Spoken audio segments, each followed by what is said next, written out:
Bonjour Pierre Smolik, vous êtes écrivain, cinéaste suisse. Quelle révélation! Vous nous apprenez que Charlie Chaplin avait un film, il voulait faire ce film. Peu de temps avant sa mort, il n'a jamais réussi à le monter. Vous avez retrouvé des documents inédits et vous nous faites des révélations sur ce qu'aurait été The Freak, le tout dernier Chaplin. Qu'est-ce qu'on aurait vu à l'écran? Alors, une histoire extraordinaire qui m'avait saisi d'emblée. C'est pour ça que j'ai voulu en savoir plus. C'est une histoire qui se passe au début en Terre de Feu avec un chercheur, un professeur, qui vit dans une maison au bord d'une falaise qui donne sur la mer. Et tout à coup, un soir, il entend un bruit, il est en train de sommeiller. Il se demande, mais qu'est-ce que c'est que ce bruit et tout? Ça vient d'en haut. Il prend une torche et puis la nuit, il découvre un spectacle incroyable. Une jeune femme haletante, comme ça, avec des ailes. Incroyable! Et puis il se dit, mais qu'est-ce qu'elle fait là? Qu'est-ce qui se passe? Ça aurait été le début. C'était exactement ça. C'était le début du film. Voilà. Et là, je me suis dit, mais forcément, j'étais incité à lire tout ce texte et j'étais de surprise en surprise. Oui. Vous êtes parti de notes de Chaplin, écrites par lui. Voilà. Il y avait un scénario, il y avait... Oui, alors effectivement, c'est absolument incroyable, mais ce scénario, bon, on connaissait son existence, les biographes en avaient parlé, on connaissait plus ou moins le synopsis, mais on n'avait pas jusque-là pu vraiment étudier le scénario, ou les scénarios, parce qu'il y a eu plusieurs scénarios, et aussi un développement d'une cinquantaine de pages où Chaplin écrit comme un romancier. Oui. On voit une photo, là, par exemple, Chaplin avec une sorte de poupée. C'est ce personnage-là qu'il voulait pour son film. Hein. Alors la poupée, effectivement, c'est une maquette qu'il avait demandé à un artisan du coin pour qu'il puisse imaginer un peu comment ça se passerait pour donner l'illusion du vol, parce que c'était ça le gros problème technique de ce film, puisque c'était l'histoire d'une femme oiseau qui, à un moment donné, vole au-dessus de Londres. Il faut dire qu'auparavant, elle était emmenée par deux hommes d'affaires peu scrupuleux qui voulaient l'exploiter. Oui. Et tout à coup, bon, à Londres, heureusement, elle parvient à leur échapper. Et ce qui fait qu'elle vole au-dessus de Londres, ça donne une sorte de retour aux sources londoniennes, les quartiers d'enfance de Chaplin. Il survolait, il s'imaginait survolant Alors, comment il aurait de son fait? enfance. Oui.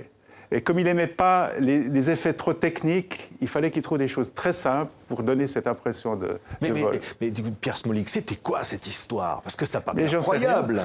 Je ne sais toujours rien, parce qu'en fait, c'est tellement on dirait E.T., on dirait Elephant Man, c'est quoi? C'est un drôle de personnage, de freak, c'est quoi, un monstre? Alors justement, déjà, rien que le terme « freak » en anglais veut dire beaucoup de choses. Ça peut être... C'est très difficile à traduire en français. C'est peut-être une anomalie de la nature, du fait qu'elle avait ses ailes qui ont poussé sur le dos au bout de 3-4 ans. Elle serait devenue peut-être une sorte de bête curieuse qu'on montre dans des jardins zoologiques ou des foires. Mais ça pouvait être aussi une chimère. Ça pouvait être un monstre, tout simplement. Oui, mais on va découvrir dans l'histoire qu'en fait, non, elle est bien une citoyenne, parce qu'elle va devoir faire la preuve de ça, parce qu'elle va avoir des problèmes administratifs. Oui, parce qu'on est en Angleterre. C'était encore l'époque de la mise en quarantaine. Si vous étiez un animal, ben vous deviez passer... Oui. Alors, est-ce qu'elle est un animal ou un oiseau, ou un être humain? Et alors là, vous avez même le Parlement qui se réunit et qui se pose des questions, etc. Mais les personnages, certains vont tomber presque amoureux de cette personne. Alors oui, déjà, on va l'idolâtrer. Oui, les gens vont croire qu'elle guérit des maladies. Voilà, alors il y a ce thème assez extraordinaire qui montre bien que Chaplin était en avance sur son temps, c'est l'exploitation du sentiment religieux. Parce qu'à un moment donné, effectivement, elle est présentée devant une foule.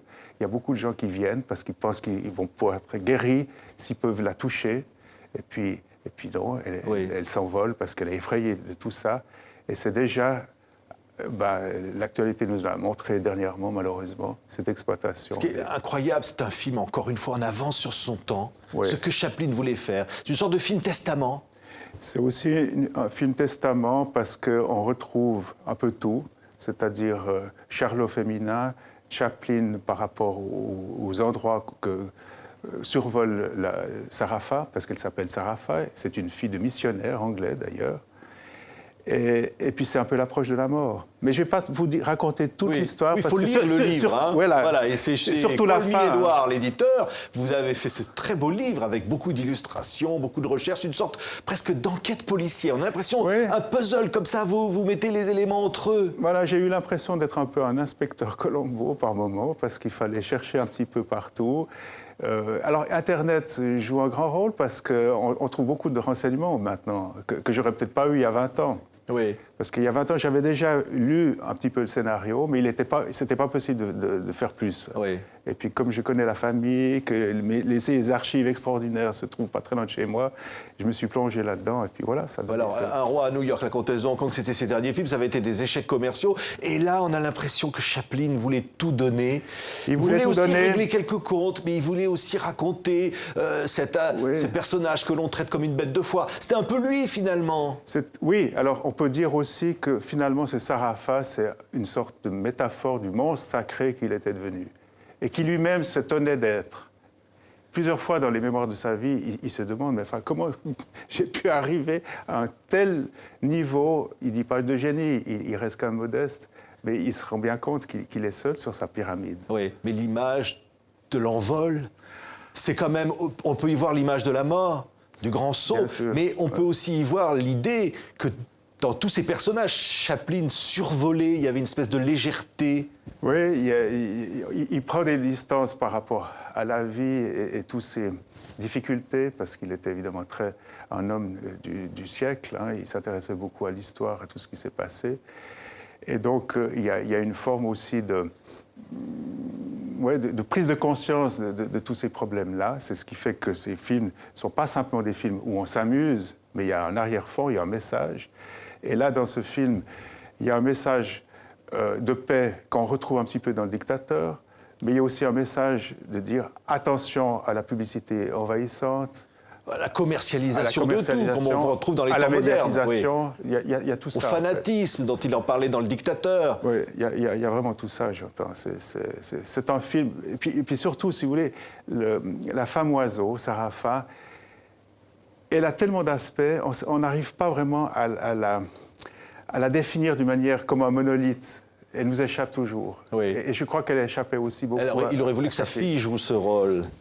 Oui, parce qu'il l'avait sur place. Il pouvait la voir. Et vous savez que dans les films de Chaplin, quand il était en tournage, il jouait tous les rôles. Oui. Il donnait toute son énergie. Et c'était plus facile pour lui d'avoir une actrice qu'il connaissait depuis. Et puis c'était son enfant, c'était sa chair. Malheureusement, il avait quand même des forces qui déclinaient un peu, ça aurait été compliqué. Mais ce personnage de femme oiseau aurait été en quelque sorte un Charlot au féminin? C'était lui au féminin? Moi, je pense qu'il y a beaucoup d'éléments charlotesques. Après les deux films que vous avez mentionnés, La Comtesse de Hong Kong et puis Le Roi à New York, on revenait un petit peu au dernier clin d'œil à Charlot. Il y avait même d'ailleurs une scène où il aurait joué, parce qu'à un moment donné, vous avez Sarafa qui perd son chemin, et puis elle descend comme ça, elle atterrit dans une rue, elle demande à un ivrogne qui est là de lui donner l'adresse, et puis cet ivrogne, il est très surpris, il croit à une apparition d'un fantôme, et puis qui c'est qui aurait incarné ce personnage, si ce n'est Chaplin. Il l'aurait joué. Il aurait joué l'ivrogne une dernière fois. Une dernière fois, oui. Merci beaucoup, Pierre Smolik. C'est un livre vraiment formidable. The Freak, le dernier film de Charlie Chaplin, publié chez Colmy-Edouard. On était ravis de vous recevoir aujourd'hui. Merci beaucoup.